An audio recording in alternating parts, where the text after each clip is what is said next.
보통 강사로 다른 교회에서 집회를 할 때 조금 여운이 있고 이렇게 미스터리가 좀 있어야 되거든요. 저 사람 조금은 더 알고 싶다. 근데 Q&A까지 시켜버리면 뭐 앞으로 주님 오실 때까지 다시 올 일이 전혀 없을 것 같아요. 저 속을 다 들여다보고 그거 다 뚜껑 열어보고 다 껍데기 까보고 다 했는데 뭐 설교할 때도 뭘 남겨놓으려고 그러는데 그래서 아마 앞으로 한 10년이나 20년 동안 부를 일 없으니까 죽기 전에 다 내려놔라 하는 초청인 것 같고, 전 여러분 어저께 제가 전혀 계획하지 않았던 거잖아요. 그 사고가 내 구두 사고. 그래서 어제를 저는 이제 그 하루에 이름을 붙였어요. 제가 항상 제가 한번 말씀을 드렸는데 여러분들이 기억하실지 모르겠어요. 어떤 사건이 내 인생에 터지는데 그 터진 인생을 경험하고 나서부터는 그 전에 하고는 사는 게 완전히 달라져요. 예를 들어서 나의 굉장히 아끼고 사랑하는 가족 중에 한 명이 죽었다. 그 사건 후로는 1년이 아니라 5년이 아니라 10년이 아니라 평생 가면서 그 사건을 기억할 뿐만 아니라 그 사건 때문에 내 시야가 달라져요. 그 중에 가장 강력한 게 예수를 믿는 거죠. 예수를 믿고 나서 하나님의 사람이 된 다음부터는 그냥 나는 180도 돌아서는 거예요. 그건 그렇게 알고 여러분들하고 말씀을 나눴는데 이 구두가 별거 아닌 것 같지만 어저께 저한테는 defining moment였어요. defining moment. 그냥 올라오려고 보니까 구두창이 그렇게 됐잖아요. 그래서 제가 어머니한테 전화를 드려서 그랬어요. 이런 일이 다 있었다고. 아니 내가 구두가 여러 켤 텐데 하필이면 이걸 신고 와서. 왜냐면 어머니가 하필이면 그걸 신고 가냐. 그래서 제가 생각했어요. 왜 하필이면 그걸 신었을까? 뭐 그게 제일 멋진 것도 아니고 근데 제가 제일 좋아하는 신발이에요. 내가 왜 이걸 이렇게 좋아했지? 이건 신발 오래된 건데 오래 신어서 제 발에 잘 맞아요.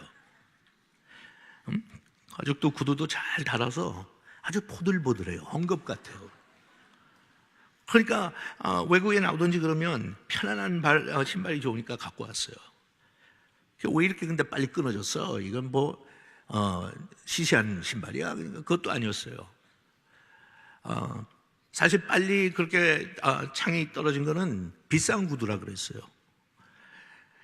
여러분 뭐 너 또 목사님, 우리 오 목사님 성경만 가르쳐 성경만 그러는데 오늘 또 이제 성경을 통해 본 구두학.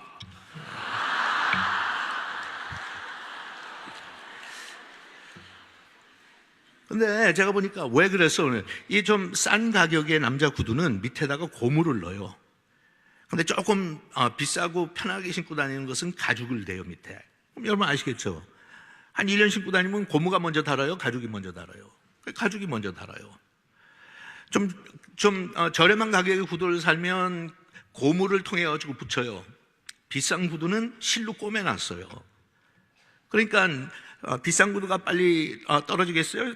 싼 구두가 떨어지겠어요? 이제는 여러분들이 이 구두하기 좀 이해가 가시는 모양이에요. 그래서 제가 생각했어요. 참 희한하다. 아니, 비싼 돈 주고 샀으면 그게 더 오래 가야지. 더 든든하고. 그런데 또 다른 것도 있구나 하면서 제가 구두학 넘버원 깨달은 거. 큐티하면서 깨달은 거. 좋은 구두가 그래도 비싼 구두가 쓰다가 이런 일은 터지지만 참 소중한 거로구나. 그리고 그냥 싸구려 갖다 놓으면 신고는 떨어지면 그건 누가 고쳐요? 예? 갖다 버리고 그냥 사지. 고쳤어요. 우리 대한민국 위대합니다, 좌우지간. 예? 미국 같은 데 가면 이거 7일씩 8일씩 맡겨둬야 돼요. 어저께 가서 사보자. 새 구두가 됐어요. 새 구두. 이거 영상에 잘 나가야 돼요. 왜냐면 영상을 통해서 보는 분들도 어저께 구두와 오늘 구두를 하니까. 그거 고치는데 돈이 좀 아깝지 않더라고요. 물론 제가 내지도 않았는데 계산을 아직 안 했으니까 돈 좀 들었을 거예요. 그래서 아깝지 않아요. 왜냐하면 나를 편하게 해주는 거니까. 구두학 넘버 2. 내가 하나님 앞에 그런 구두가 돼야 되겠다. 어저께 도움 얘기했는데 그런 거로구나. 그냥 어설프게 그냥 빨리 싸구려로 만들어가지고 하나님 앞에 드리면 내 인생이 그렇게 될 가능성이 있다. 그다음 망가지면 진짜 쓸모 없어지겠다. 근데 이왕 신앙생활하고 하나님을 섬기려면 예쁘게 신고 다니다가 하나님이 편하시게, 야, 너는 신을 때마다 이렇게 편하니? 어디 갈 때마다 너 데리고 가고 싶다. 넌 참 나를 편안하게 해준다. 그리고 어느 면에서는 구두라는 거는 발을 보호하는 거 아니에요?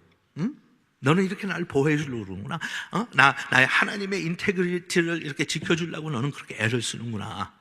참 귀한 애인데, 나한테는 소중한데, 천하를 주고도 바꿀 수 없는 소중한 내 자식인데, 내 구두인데, 가재는 데마다 같이 가지고, 어떨 때는 가시덩굴도 밟고 지나가고, 사막도 지나가고, 물가 위로도 지나가고, 오래되니까 윤기도 조금씩 사라지고, 나이 먹고 오래됐는데, 근데 너는 신을수록 편하다. 참 좋다. 그런 생각이 떠오르고, 그래서 제가 그랬어요. 하나님한테, 하나님, 저는 여태까지 하나님한테 사실 그런 것도 있거든요. 좀 짓밟힌다고 생각했어요.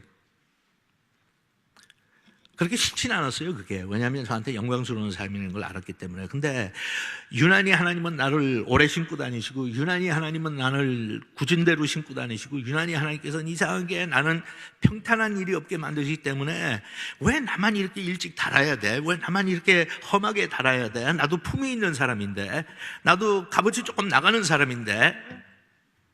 근데 아무것도 아닌데 어저께 하나님께서, 아니야, 괜찮아, 넌 즐겨, 오래 갈 거야. 왜냐하면 가죽이 좋으니까. 재밌다니까요. 그래가지고 오늘은 이제 품위 있게 나왔다. 그래갖고 구두도 끈을 제대로 탁 매고, 그다음에 설교하기 전에 저기 앉아가지고 이제 여러분한테 보여주는 게 좋을 것 같아서 끈을 풀었어요. 들고 와야 되니까. 이렇게 눕혀가지고 끈을 푸는데 뭐가 뚝 하는 소리가 또 나. 그렇게 보니까 양복 단추가 또 떨어졌어. 이거 어쩌면 좋죠. 그러니까 어떤 면에서 하나님께서 그러신 것 같아요. 그것도 네 품위도 그냥 밟아. 별 볼 일 없는 것 아니가. 응? 그냥 왜 이러지 하나님? 나 그냥 구두만으로 나 이해 다 했으니까 앞으로 그냥 발바닥으로 살게요. 괜찮아요. 이해하겠어요. 근데 하나님께서 이것까지 하실 필요는 없는데, 저는 성질이 이런 거 떨어지고 이렇게 하면 못 견디거든요. 모든 게 그냥 반듯해야 돼요.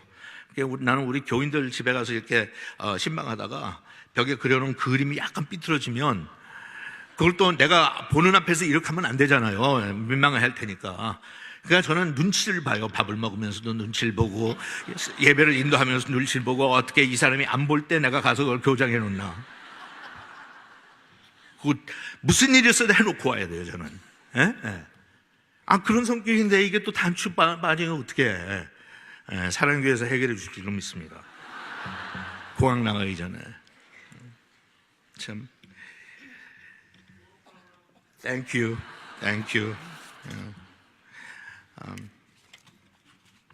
이런 그 작은 글을 하나 봤어요. 낡고 상처투성이었습니다. 그래서 경매 장인은 생각했습니다.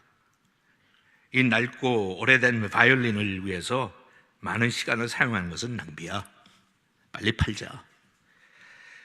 하지만 그는 미소와 함께 바이올린을 높이 쳐들었습니다. 여러분,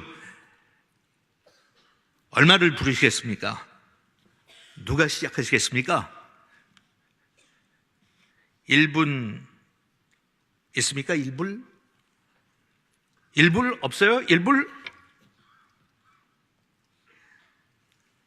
1불 있습니다. 2불은요? 거기 2불도 있습니다. 3불 있습니까? 3불 나왔습니다. 3불 한 번, 3불 두 번, 3불 세 번, 네! 하려고 하는데 갑자기 저쪽에서 방 뒤에 앉아있던 흰 머리의 한 노인분이 앞으로 걸어 나오기 시작했습니다. 바이올린 옆에 있는 활을 들어요. 그러더니 바이올린에서 먼지를 텁니다.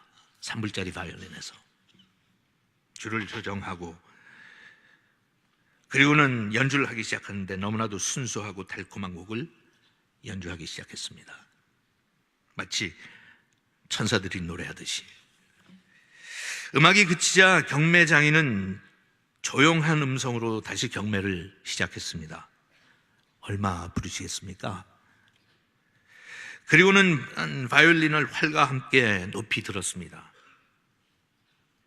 1000불이요. 누가 3000불 부르시겠습니까? 3000불이요. 네, 3000불 한 번. 없습니까? 3000불 두 번. 없습니까? 3000불 세 번. 네, 드디어 3000불에 팔렸습니다. 사람들이 막 기뻐서 소리를 질렀고 어떤 사람들은 말했습니다. 잘 이해가 안 가요. 무엇이 바이올린의 가격을 이렇게 바꿨습니까? 어떻게 3불에 팔리라고 하는 게 3000불에 갑자기 팔립니까? 그러자 그 누군가 대답했습니다. 숙련자의 손길입니다. Master's hand. The touch of the master's hand. 그 마스터 바이올리니스트였던 할아버지의 손에 잡히니까 먼지 묻어있던 싸구려 누가 사고 싶지도 않은 그 바이올린이 그렇게 아름다운 연주를 할 수 있다는 것을 듣고 사람들이 가치를 다시 부인했어요. 여러분, 가치는 사는 사람이나 가진 사람이 붙이는 겁니다.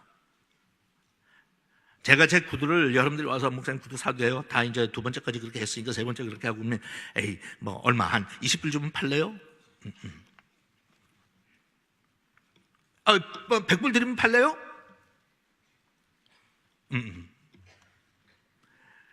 아니 그러면 처음에 살 때 가격은 한 200불 줬어요? 200불 드릴까요? 그럼 파세요. 그러면 목사님 그건 내가 갖고 목사님 돈 가지고 나가가지고 새 거 사시면 되잖아. 새 거 사세요. 아니,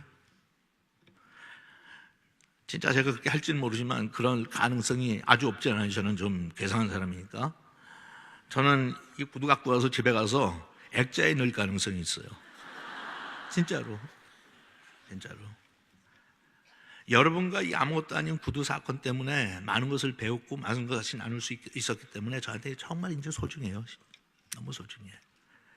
아무것도 아닌 구두가 나한테 가르쳐 준 거, 그래, 나는 그런 생각을 예화로 생각해 본 적이 없는데 나도 하나님을 위해서 이런 구두가 됐으면 좋겠다. 어저께 도울 매트를 얘기했는데 나는 도울 매트 되고 하나님께서 나를 신고 도울 매트를 밟으셨으면 좋겠다. 하나님, 세상 방망곳곳 알아주지 않는 데 다니면서 이렇게 달타가 내가 힘들고 피곤하고 지치고 까졌다고 하나님 앞에 내 꼴 좀 보라고 할 때 하나님은 마스터 아니세요. 천지 지으신, 나를 만드신 나의 하나님. 사람들은 날이 같고 낡았으니까 더 값싼 구두가 됐다고 하는데 하나님은 고집하시면서 나는 값싼 구두가 좋아, 달아 빠진 구두가 좋아. 그렇게 살다 오면 천국 오면 천하보다도 더 귀한 신발로 너 바꿔줄게. 사람들은 세월이 갈수록 무시하지. 나이 먹었다고 무시하고, 기운 없다고 무시하고, 돈 없다고 무시하고. 하지만 아니야. 제대로 낡은 신발은 나는 언제든지 새 신발보다 소중해. 그리고 하나님이 그러세요. 너 이거 밟고 다니면서 5만 군데 다 갔지. 응? 이거 신고 못된 생각도 했고, 이거 신고 불필요한 행동도 했고, 집에 돌아오면서 짜증나고 후회하고 힘들어서 돌아온 날도 많았지. 집에 들어오면서 이 신발을 벗으면서 다시는 그 신발 아침에 신고 싶지 않았던 나날도 있었지. 차라리 침대에서 다시는 일어나지 않고 그냥 안 신었으면 좋겠다. 그런데 너 신었잖아. 다시 그리고 여태까지 할 일 했잖아. 7번 넘어지면 8번 일어났잖아. 그래서 너 여기까지 왔잖아. 좀 편하게 쉽게 살겠다고 그러는데 내가 또 널 찾아서 못 살게 그렇지. 아들아, 쉬는 건 천국에 오면 영원토록 시컷 쉴 테니까 아직 일이 조금 남았다. 일하자. 그 일을 하기 위해서는 내가 약간 너를 더 연단해야 될지도 몰라. 약간 더 너에게 고난을 줄지도 몰라. 왜냐하면 더 의미 있는 일을 하기 위해서는 더 의미 있는 고난을 받아야 되니까. 아플 거야 조금. 아픔을 줄게. 근데 아들아 알지? 내 손길이야. 그 채찍 뒤에는, 막대기 뒤에는 내 손이 있어. 너를 채찍질하면서 때리는 내 손은 너보다 더 가슴이 떨고 있어. 아까워서, 측은해서, 불쌍해서. 근데 네가 신을 신고 꼭 가야 될 곳이 있다. 같이 가자. 또 가자. 저는 구두 사건 때문에 이거 다 배운 거예요. 참. 그래서 제가 이제 노래 하나 지으려고 그래요. 나 주를 위해 구두 되기 원하네.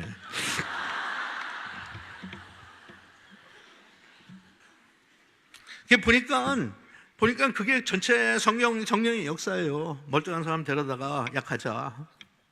응? 가자. 가다가 우린 처음에 막 즐겁게도 가고 펄쩍펄쩍 뛰면서 하고 애들처럼 노는 게 좋아가지고 그냥 너무 하나님과의 삶과 그 교제하는 게 좋아서 아무것도 모르고 난 이런 줄 알면 나는 땅끝까지 가겠네 뭐 이렇게 쉽게 젊었을 때 시작했다가 가다 보니까 늘 좋은 것만 있는 줄 알았더니 이 양반이 나를 광야로 데리고 가가지고 40년을 살자네. 난 일주일 걸리면 갈 줄 알았는데 그때부터 고달픈 인생이 시작되는 건데 상징적이죠. 이스라엘 백성들이 40년을 광야에서 걸어 다녔는데 신발이 닳지 않았다고.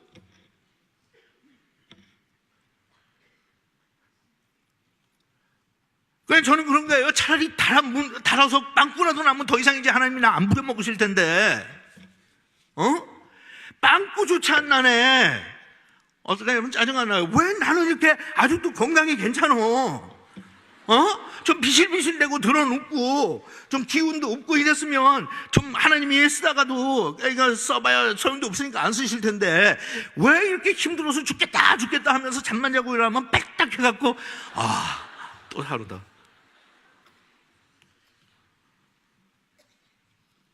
모세야 네 발에서 신을 벗어. 제가 말씀드렸죠. 베드로는 철이 없어서 뭣도 모르고 따랐어요. 예수님께서 그렇게 꼬시세요. 우리 처음부터 내 인생을 쫙 보여주시면서 너 앞으로 이렇게 될 건데 나 따라와라 그러면 대부분 우리는 시작도 못해요. 잘하세요. 끝에 가서 만날게요. 제가 한 몇 번은 하나님 앞에 그렇게 항의한 적이 있어요. 진지하게. 하나님, 예수 믿기 전에 나한테 이러한 삶이라고 하는 것을 확고하게 보여주셨으면 난 절대로 그때 그렇게 쉽게 시작 안 했습니다. 어떤 날 하나님 내 가면 속았어요. 어린애한테 달콤한 과자 주는 것처럼 막 성령 받고 그냥 성령에 도취돼가지고 누가 그 전에 한두 번 그런 질문을 하더라고요. 목사님은 예수 믿기 전에 마약했다는데 자기 자식이 뭐 마약을 하다 뭐 이런 분들이 와서 이제 궁금해서 물어봐요. 도대체 목사님 어떻게 끊었어요? 어떻게 끊었어요? 나는 진짜 이게 제 그때 경험 그대로예요. 나는 한참 있다 보니까 나도 모르는데 끊으려고 생각해 본 적도 없고 끊어야 된다는 거는 뭐 그렇게 난 교회도 안 다니는 사람이 뭐 마약 끊고 담배 끊고 술 끊는 거 그럼 누가 알아요? 예수 믿는 거하고 무슨 상관이야? 저 같은 사람이 볼 때는 교회도 안 나갔다는데 예수 믿고 6개월 동안 누가 교회 가라는 소리를 안 해서 하니까 너무 좋아요. 여러분 그렇죠? 그걸 보니까 학교도 안 다녀도 되겠어. 맛있는 것도 필요 없어. 왜? 너무 깊으니까. 그럼 만나는 사람마다 그냥 그 소식 전하려고 어떻게 하든지 야 이거 참 행복해, 이거 너무 좋아, 와서 이렇게 하라고 돌아다니라고. 근데 언제 끊었냐? 언제 한참 뭐 몇 주든지 가다 이렇게 보니까 내가 마약을 안 하고 있더라고. 갑자기.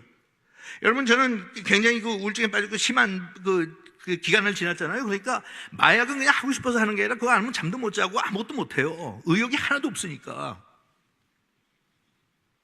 근데 어느 날 안 하고 있어. 그래서 나한테 물어본 사람한테 그랬어요.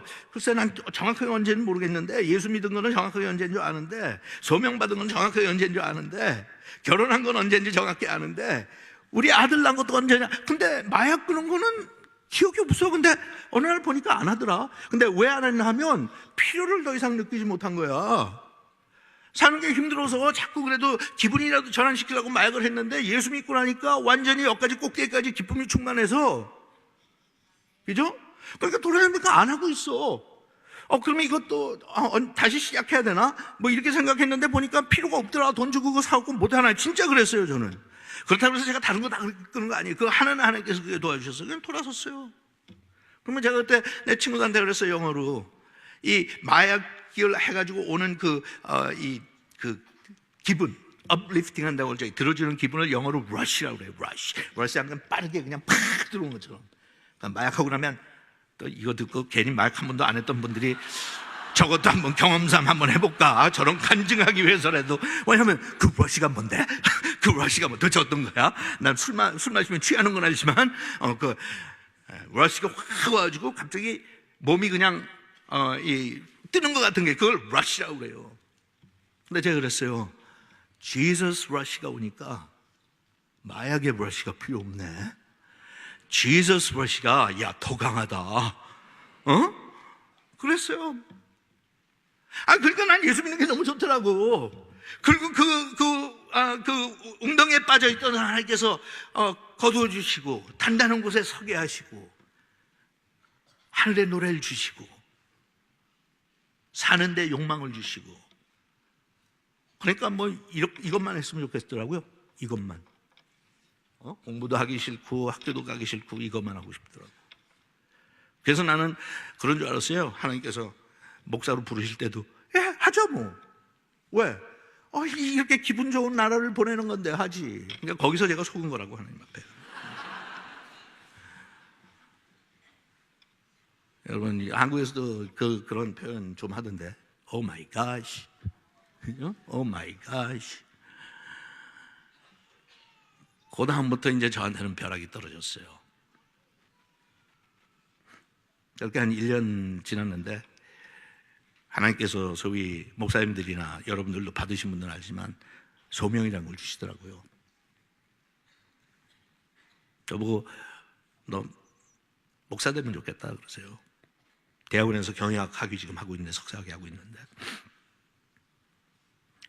저는 굉장히 쉽게 대답했어요. 좀 다 아시죠? 무식하면 용감하니까. 저는 교회에서 자라고, 우리 부모님이 예를 들어서 아버님이 목사님이셨다면 목사 되라고 할 때 곰곰하게 진지하게 생각할 거예요. 목사 되는 게 내 인생을 앞으로 어떻게 잡을 건지 아니까.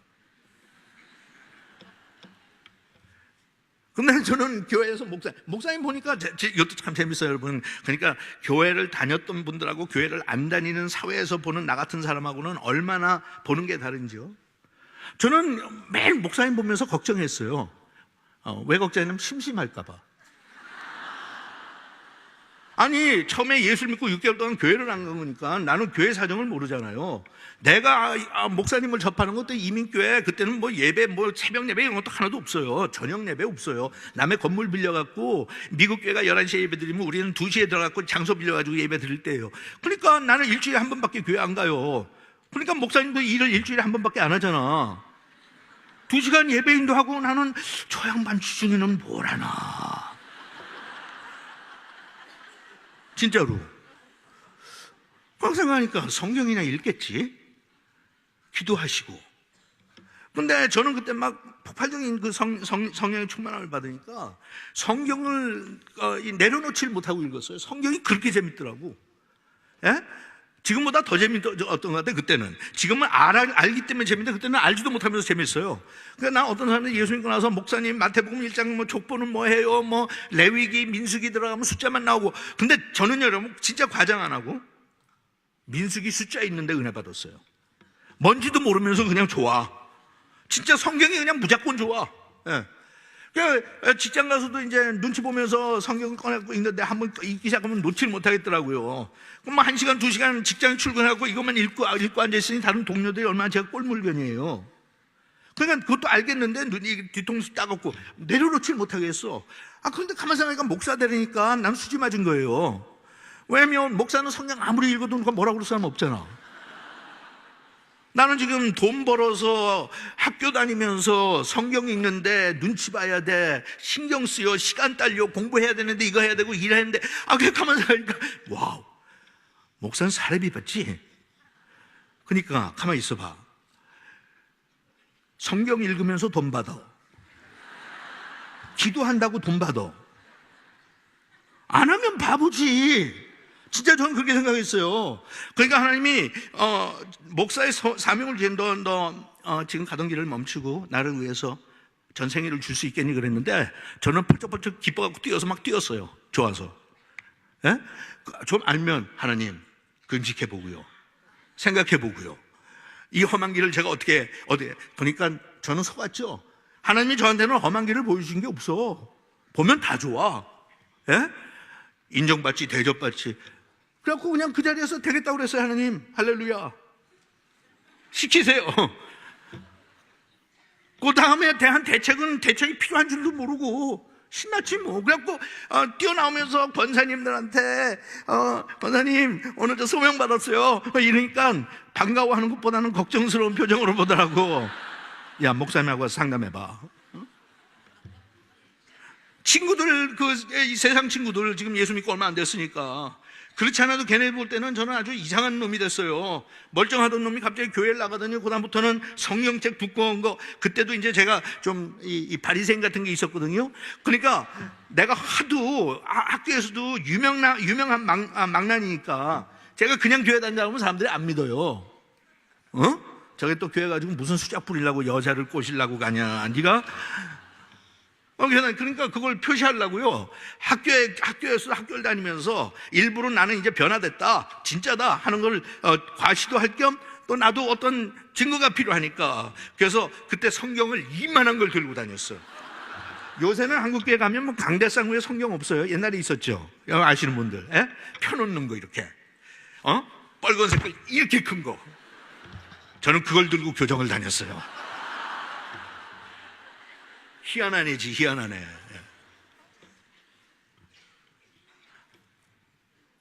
그러면 다른 사람 볼 때 꼴물견이라고 보는 건 몰랐어요, 저는. 이왕이면 큰 거 들고 다니지, 뭘. 예, 저는 아직도 이게 좀 적응이 안 되는 게, 젊은 사람, 여긴 뭐 나이 드신 분들도 전화 꺼내가지고 성경 보면 난 가갖고 야구방망이로 깨고 싶어. 우리 애들도 다 하고 해요. 저도 해요. 그러니까 뭐 괜히 또 거기에 너무 근심하거나 분노하실 필요 없어요. 저도 해요, 꺼내고. 그런데 그때는 그게 그렇게 중요하다고 생각했어. 크리스천 아이덴티티라고 생각하고. 이걸 통해서 협박이 된다, 핍박받는다. 야, 나 이런 사람이야. 나 이제 예수쟁이야. 활짝 나는 그냥 미쳤어, 예수에. 그런 사람한테 돈 줄 테니까 그거 계속 하라고 하면 얼마나 좋아요. 학교도 다닐 필요도 없고 공부도 더 이상 할 필요도 없고. 진짜 할렐루야 했어요. 그러고 나서 그때부터 누구나 다 겪는 연단의 과정들 겪기 시작해요. 제일 먼저 찾아온 게 저희 부모님의 반대였어요. 그랬잖아요. 저희는 불교 집안이었다고. 저희 부모님은 불국사에서 결혼식 하셨어요. 그것도 스님 3분 모시고. 여러분 교회 다니면서 목사님 3분 모시고 하는 결혼식 그렇게 흔치 않아요? 불국사에서 스님 3분 갖다 놓으시고 제 이름 절에 갖다 걸어놓고 인생에 중요한 고비가 있을 때마다 무릎이 멍들 정도로 우리 어머님 가서 불공 드리고 나오시고요. 예수 믿는 집안이 아니에요. 근데 유학을 보내놨더니 이놈이 예수를 믿고 교회를 다닌대. 어떤 분들은 교회 다니는 분들은 그것도 뭐 심각성 몰라요. 아무 그런 사람도 간증 많이 있고 있는데 뭐 그거 가지고 교회 좋은데 그래. 여러분들 그냥 제가 어떨 땐 그래요. 여러분 그렇게 생각하면 안 된다고. 혹시 여러분들이 언젠가 우리 아들놈이 와가지고 아빠 나 그 절에도 좀 다녀도 돼? 나는 그냥 입이 너 지금 뭐라고 그랬어? 아빠 절에 좀 다녀도 돼?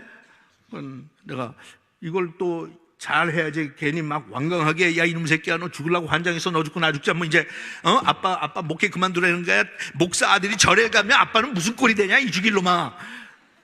하면 안 되니까 점잖게. 그래? 그것도 기특한 생각이다. 야, 너 어떻게 그런 생각을 다 했니? 좋지. 뭐 어렸을 때부터 교회 다녔으니까 가가지고 좀 비교도 해보고. 그래서 허락하니까 절에 가더라고. 교회 안 가고. 그러더니 한 1년 지나서 와갖고 아주 심각하게 아빠 드릴 말씀이 있어요. 뭐, 나 입문해서 중 돼야 될 것 같아. 우리 교회 다니는 사람들이 우리 못 견뎌요. 하늘이 무너진 줄 알고 주변에 있는 사람들 창피하고 내가 지금까지 뭐 했는지 알고 완전히 그거는 그냥 정신 못 차려요. 그걸 바꾸면 생각하시면 돼요. 저희 부모님 같이 불교 믿는 분들한테 아들이 교회 가는 것도 저건 어림 한 푼어치도 없고 유학 끝나고 돌아오면 야 이놈 자식아 제일 먼저 공항에서 너 절로 데리고 간다. 왜? 절에 다닌 분들도 그게 있거든. 집안에 신이 둘이 있으면 안 된다고. 근데 그게 어느 날 갑자기 편지를 보냈는데 목사가 되겠대. 저희 아버지가 당장 비행기 타고 오셨어요. 1대1로 저하고 닷새를 씨름을 하셨어요. 말도 필요 없는 씨름. 말을 안 해도 뭐가 다 서로 이해하는 그런 씨름. 뭐 저를 마음 돌리게 하느라고 오신 거니까. 사흘 지났는데 같이 한 공간에서 진짜 해야 될 얘기는 안 하고 그냥 주변 얘기만 한참 하다 보니까 우리 둘 다 아는데 지금 온 이유도 알고 무슨 얘기 해야 되네 끝나는 거 알고 그 얘기하면 큰일 터질 것도 알고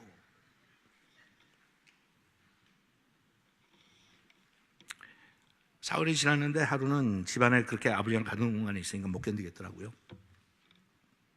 그래서 차를 타고 나갔어요. 그냥 바람 좀 쐬려고. 사흘 동안 기도도 맘대로 못해요. 왜냐하면 기도하면 나는 이제 너무 힘들고 아버지가 불쌍해서 눈물이 그냥 터질 테니까.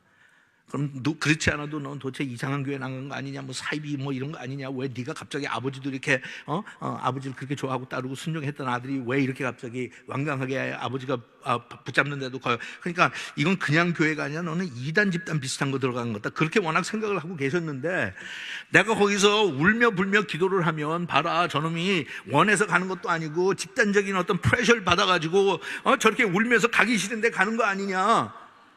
그럴 거 아니에요. 아니 뭐 교회를 안 가본 분들이 기독교인들이 기도하면서 우는 거 본 적이 있어요? 왜 울어? 하기 싫은 거 하니까 우는 거지. 그럼 못하고 하냐고. 그러니까 넌 지금 뭔가에 지금 너는 잘못됐어. 그러니까 그러고 있으니까 내가 그걸 알거든요. 그러니까 울음 터질 테니까 기도도 못하고. 그래서 차 타고 나갔어요. 나가지고 운전하고 길가로 나가자마자 그냥 그 울음이 그때까지 눌렀던 울음이 막 터져요. 차소에서 운전하면서 정말 너무 울어서 눈물이 앞을 가려서 앞이 보이지 않을 정도였어요. 그리고 통곡을 했어요. 하나님 앞에. 하나님 나 좀 살려주세요. 뭐 길게 얘기 못하지만 저희 부친하고 저는 아주 각별한 사이예요. 정말 그런 아버지가 없는 아버지예요. 그리고 그때까지 제가 정말 아버지한테는 뒷전에서는 딴청했지만 앞에서는 아버지한테 아버지의 부탁을 거절해 본 적이 없어요. Not even once. 항상 예스예요. 근데 알다시피 그런 영적 전쟁이 있으니까 우리 아버지 모습이 파죽음이 됐어요. 괴로워하시는 게. 그러니까 터지면서 그랬어요. 제가 하나님한테 하나님 지금 저한테 뭐 하시는 거예요? 소명 주셨으면 하나님께서 역사하셔서 아버지 어머니가 기쁜 마음으로 나를 신학교 가게 해주셔야지. 저런 고통을 주시면 난 어쩌라고요?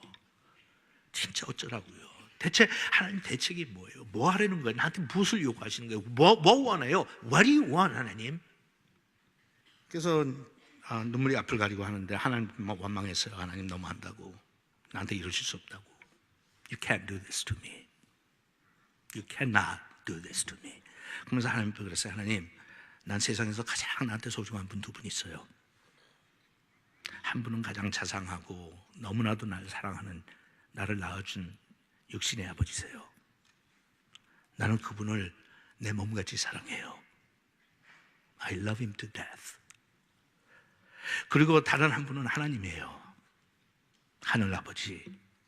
이름만 불러도 너무 기쁜, 너무 감사한 내 하늘 아버지. 근데 어떻게 내가 가장 사랑하고 나를 가장 사랑하는 두 분이 나 때문에 싸우십니까? 그리고 나를 어떻게 거기에다 가운데다 놓고 그렇게 불편하게 만드십니까? What do you want? 도대체 하나님, 나 예수 잘 믿잖아요. 목사 되려니까 되겠다고 그러잖아요.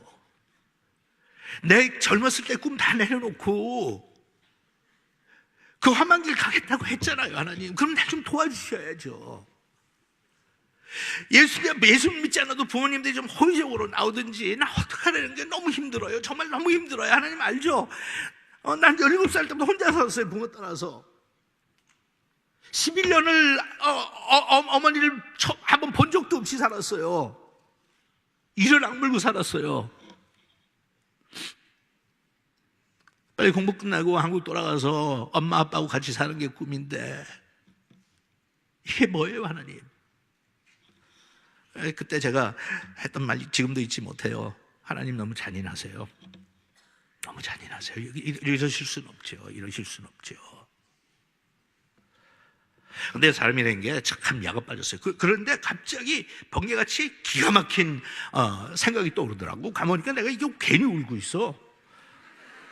여러분, 사람이라는 게 참, 이게 내 마음 나도 몰라, 진짜예요. 그리고 헛생각을 할 때도 얼마나 비상한지, 그 헛생각도 내가 들어도 너무 지혜로워. 막 운전하는데 갑자기 그런 생각이 들어. 야, 가만히 있어.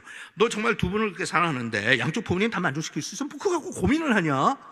근데 그래요. 그래서 혼자 내가 내 자녀 무슨 생각? 그랬더니, 야, 너 지금 나이가 몇이야? 너 지금 23밖에 안 됐잖아. 그러면 넌 앞으로 이제 적어도 한 50년 더 살 거 아니야. 그렇지? 그러면 25년 공평하게 나눠서 이 첫 25년은 너의 육신의 아버지한테 드리고, 그 다음 25년은 하나님 아버지한테 드려.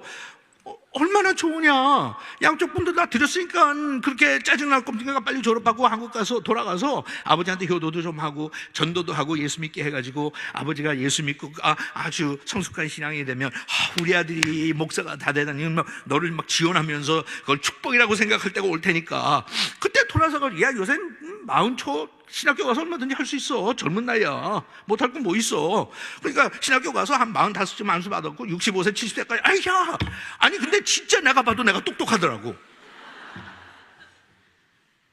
그 얼마나 그때 똑똑하다고 생각하면 막 운전하고 하다 말고 영화에서 나온 것처럼 브레이크를 확 밟았어요. 끽 하고 섰어. 빨리 집에 가려고. 그리고 내 머릿속에는 그때 뭐 찬송가 별로 알지도 못하는데 머릿속에 찬송가 떠올라. 이 기쁜 소식을. 우리 지금 집에 있는 아버지한테 가서 이거, 아버지, don't worry, 걱정하지 마세요. 나 아버지 뜻 거역하지 않을게요. 나 공부하고 목사 되는 거 내가 보류할게요. 걱정하지 마세요. 그거 알려두고 중간에서 유턴을 했어요. 찍 하고. 유턴을 불과 그냥 몇 초예요. 찍 하고 유턴을 하면서 나는 이 기쁜 소식을 하는데 무슨 생각이 또 탁 들어가. 근데 그거 또 하나님이 하시는 것 같아. 하나님이 그러시더라고. 너 오늘 선택해야 된다. 여러분, 그러시면 저는 이제 이중언어를 하니까 하나님께서 저한테 말씀하실 때도 자유스럽게 그냥 영어 한어를 쓰세요. 근데 어떨 땐 진짜 영어로, 진짜로 하면 뭐 굉장히 자주 저한테 그냥 영어로 대하시니까 저한테 그래요. Son, you have to choose today. 내일도 아니에요. 언젠가도 아니에요. Not sometime in the future. You have to choose today. 그 얘기를 듣는데 내 머릿속에 뭔가 팍 하면서 하나님의 음성인 거 알겠어요. 무슨 뜻인지도 알겠어요. You mean I have to choose today. 그러면서 또 한 번 발작을 했어요. 하나님, 이건 정말 아니죠. 그래도 싸울 기회를 좀 주셔야죠. 우리 아버지하고 6개월이라도 주셔야죠. 1년이라도 주셔야죠. 우리 아버지 모습이 안 보여요. 우리 아버지 불쌍하지 않으세요? You must choose today. 근데 성경을 저 별로 알지도 못한 놈이 하나님께서 날 잡아가시려니까 별게 다 떠오르다고 딱 처음에 떠오르는 생각이, 네가 나를 따르려거든 부모와 형제와 처자를 미워하지 아니하고는 나를 좇을 수 없느니라. 화면처럼 그 성경 말씀이 지나가요. 그러면서 하나님께서 그래요. 오늘 선택해. Choose today. 전 지금까지도 거의 40년이 됐지만 지금까지도 저는 제가 어떻게 대답했는 줄 알아요. 제가 하나님한테 그랬어요. 하나님, 선택하라고요. 좀 약이 올랐어요. 선택하라고요. 나한테 선택권이 있다고요. 하나님이 나를 구원하셨을 때 제가 선택한 거야? 아니, 하나님이 그냥 치고 들어오셨잖아요. 나는 예수 믿겠다는 준비도 안 됐는데 와가지고 뭐 사랑한다 뭐 이래가지고 그냥 내가 울며 불며 콧물 흘려가면서 감사하다고 영접했잖아요.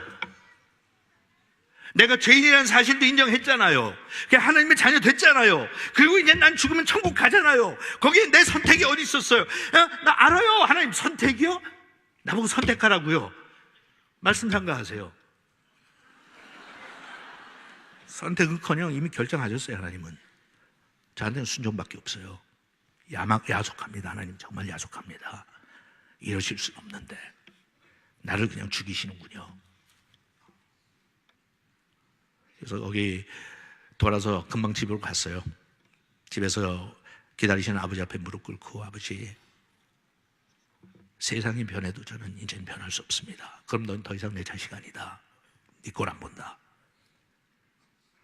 네, 아버지. 며칠 더 남았는데 일정을 바꿔서 그 다음날 그냥 비행장으로 나가서 출국하셨어요. 한국으로 돌아오시라고. 아버지를 마지막으로 배웅하면서 내 차에 모시고 가는 그 차 속의 공기, 그 아픔, 뼈마디가 아프다는 그 아픔. 공항에 모시고 그때까지는 그래도 눈물 많이 참았어요. 비행기가 떠나고 집으로 돌아오는 길은 어떻게 왔는지 기억도 안 나요. 그냥 너무 힘들어서 하나님 앞에 너무 배신감 느껴서 이럴 수가 있나? 이럴 수가 있나? 나는 갈 길을 가야만 한다. 하지만 하나님은 나한테 너무 큰 상처를 주셨다. 그리고 우리 불쌍한 할아버지는 언제 아들한테 이런 저런 배신감을 느끼고 예수를 믿을까? 그런 자식이 믿는 하나님을 우리 아버지가 왜 믿겠다고 하실까? 하나님 도대체 어떻게 하려는 거예요? 라고 물고 했어요. 여러분, 제가 이 간증을 시간이 가면서도 드리는 이유가, 너는 왜 이렇게 과격하게 살아? 하고 누가 물어본다면 난 시작이 그랬어. 시작부터가 그랬어. 하나님은 시작부터 나한테 선택 여지 안 주셨어. 넌 이렇게 살아. 성경에 나오는 빨간 글씨 읽고 그대로 가서 살아. 네가 나를 좇으려거든 내 자신 부인하고 아픔도 감수하고 네 십자가 메고 나를 좇을 것이니라.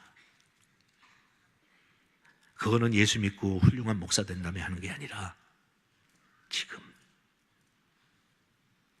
제가 그 말씀을 여러분들 드리는 거는 그렇게 해서 제가 일부러 좀 남겨둬요. 혹시라도 요 다음에 부르면 할 말이 있으려고.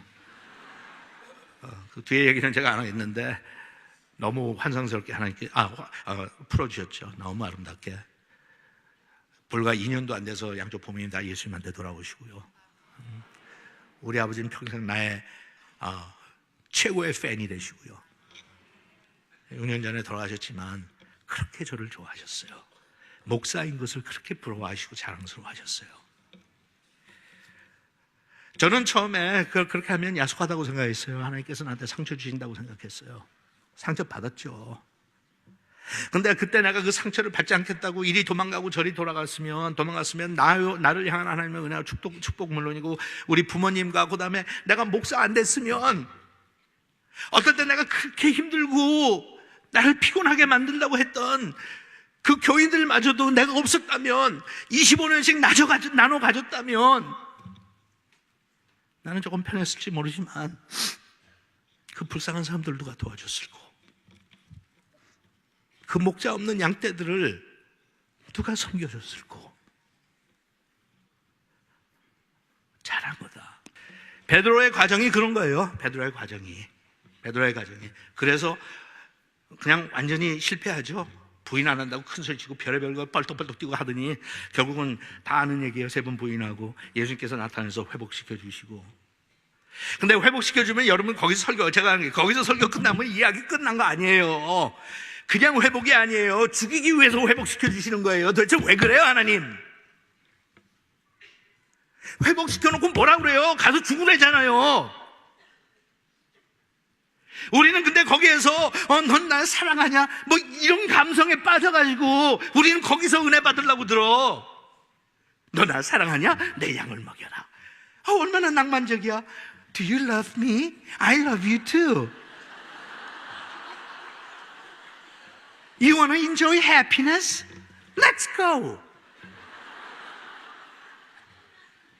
저는 이걸 때마다 하나님 이것도 unfair해요. 베드로는 또 속는 거야. 마음 아프고 고통스러워서 통에 자복을 하고 통곡을 하면서 우는 이 사람한테 면목이 없어서 얼굴 들지 못하고 예수님한테 달려가지도 못하고 저 구석에서 처박혀 있는 이 불쌍한 베드로를 불러다가 회복시켜 주시면 좀 좋게 해주시면 안 돼? 또 죽자고? 죽자고 그래서 내가 못해갖고 지금 실패한 건데 또 죽다고.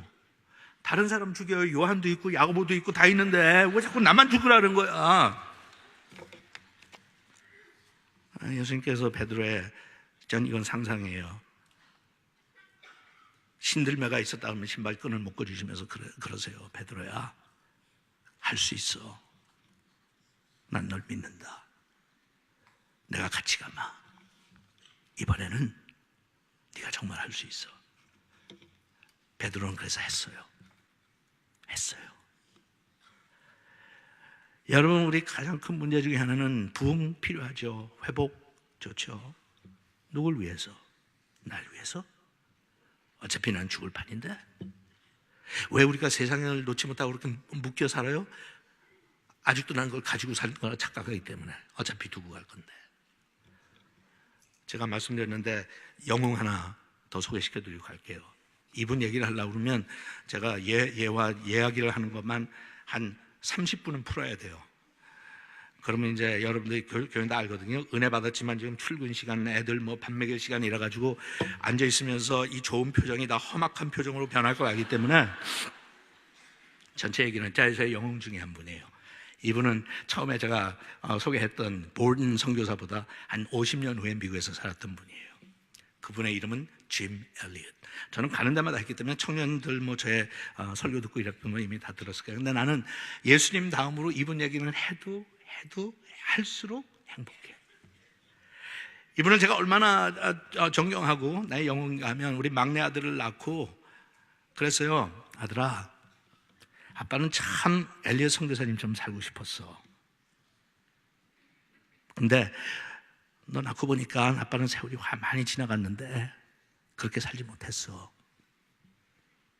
너라도 그렇게 살아주면 좋겠다. 그래갖고 아들 이름을 엘리엇이라고 지었어요. 그리고 그랬어요. 하나님, 우리 소중한 이 아들 볼 때마다 내가 소시적에 가지고 있었던 꿈을 잃지 말게 하옵소서.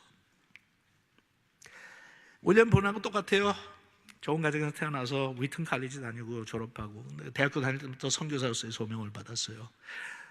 소명 받고 4명의 형제들이 모여서 에콰도르라고 하는 나라에 선교지를 가는데 정말 줄메리케요. 거기 도착해서 한 명한테 전도도 하지 못하고 거기 아쿠아족이라고 하는 족을 접근하기 위해서 텐트를 쳐놓고 해변가에 있었는데 어느 날 소식이 끊겨서 선교부에서 가서 보니까 4명의 젊은 청년들 25, 26, 27살짜리들이 다 창에 맞아서 순교했어요.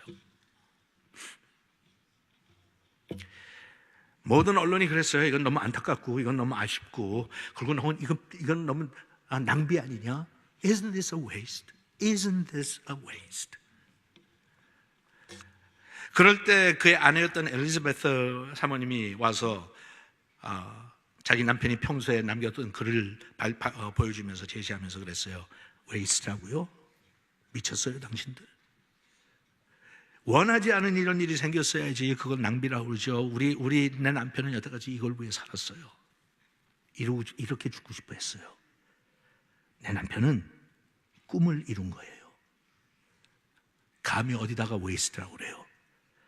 하고 남편이 일기 속에 남겼던 글들을 책을 만들어서 우리에게 소개했는데 그 말씀 중에 제일 유명한 거 2개만 제가 여러분한테 소개할 거예요. 이건 17살 때 썼어요. 17살 때. Light is idle sticks of my life. 하나님, 이 불쏘시개처럼 바짝 말라 있는 내 인생에 불을 지피소서. And let me burn for thee. 하나님을 위해서 불타르게 하옵소서. Consume my life. 완전히 소멸하세요, 하나님. For it is thine. 왜냐하면 하나님의 것이니까. I seek not a long life. 나는 오래 사는 삶을 원하지 않습니다. 하지만 풍성한 삶을 원합니다. 예수님 같이. I seek not a long life, but a full one, like you, Lord Jesus. 그리고 22살쯤 돼가지고 선교 훈련하면서 또 이런 글을 하나 남겨요. He is no fool.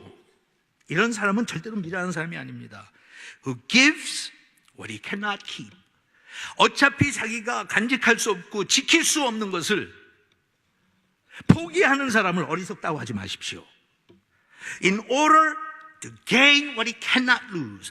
절대로 잃어서는 안 되는 것을 붙잡기 위해 어차피 가지고 가지 못하는 것을 내려놓는 사람을, 나의 생명까지, 내 재산까지 내려놓는 사람을 어리석다고 하지 마십시오.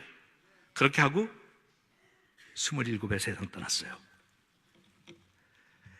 I seek not a long life. 나는 오래 살기를 원하지 않습니다. 하지만 나는 풍성한 삶을 살기를 원합니다. Like you, Lord Jesus. 예수님 같이. 예수님은 33살 돌아가셨어요. 엘리엇은 27살 때 세상 떴어요. 비결이 뭔가요? 하나님께서 왜 죽으러 가자고요? 죽음이 있어야 부활이 있으니까. 여러분, 개인의 삶에 그런 부활이 오기를 기대합니다. 그동안 여러분들이 그렇게 사랑하고 걱정하고 염려하고 기도했던 사랑의 교회 공동체에 그런 부활의 날이 오길 바랍니다. 다만 제가 부탁하는 것은 나를 위해, 나의 행복을 위해, 교회의 안전을 위해서 그러지 마십시오. 진정한 회복이 이루어진다면 저는 여러분 가운데 수많은 사람들이 소외된 곳으로 가서 불쌍한 사람들을 섬기며 이거는 내가 하늘나라 가지고 갈 거야. 어차피 가지고 가지 못할 것을 내려놓는 나를 어리석다고 그러지 마. 인생은 한 번에야 불같이 타오르자. 소멸될 때까지 기도하죠. 아버지 하나님, 주님은 너무나도 놀랍고 좋은 나의 아버지십니다. 할 말이 없어서 그럴 때 찾아와서 베드로야, 넌 나 사랑하지? 너 나 사랑하지? 정말 신앙생활에 바닥까지 내려갔을 때 하나님 앞에 보여드릴 것도 없고 하나님 앞에 고백하는 것 자체도 염치도 없고 하는 이럴 때 하나님께서는 저희들 먼저 찾아오셔서 손을 붙잡고 신을 신겨주시면서 아들아, 딸아, 너 나 사랑하지? 나도 너 사랑한다. 같이 가자. 초청해 주시는 주님 앞에 그저 감사한 마음으로 그래요 주님, 또 시작합시다. 이렇게 응답하는 저희들이 되게 하여 주시옵소서. 예수님의 이름으로 기도합니다.